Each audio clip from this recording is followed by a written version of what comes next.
दरम्यान एक्झिट पोलवर काँग्रेसने टाकलेल्या बहिष्कारावर काँग्रेसचे प्रदेशाध्यक्ष नाना पटोले, विजय वडेट्टीवार यांनी काय प्रतिक्रिया दिल्यात त्याही पाहूया आणि त्यावर भाजपचे नेते प्रवीण दरेकर यांनी काय प्रत्युत्तर दिलंय तेही जाणून घेऊया।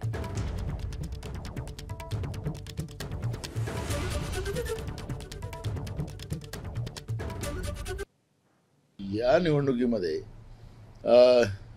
मोठ्या प्रमाणात इंडिया आघाडीला पूर्ण देशामध्ये लोकांनी समर्थन केलेलं आहे आणि जे लोक काँग्रेस विचाराचे आहेत जे कोणी ते सगळेच देशभरातले नेते पुन्हा काँग्रेसकडे यायला लागलेले आहेत।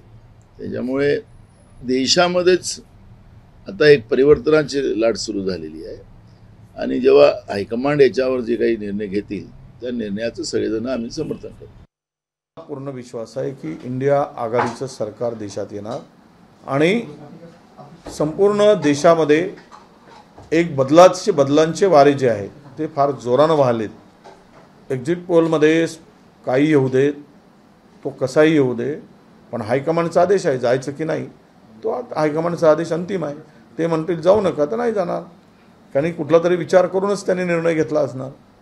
देशातल्या जनतेचा कौल हा पंतप्रधान नरेंद्र मोदी साहेबांच्या बाजूने मोठ्या प्रमाणावर दिसतोय।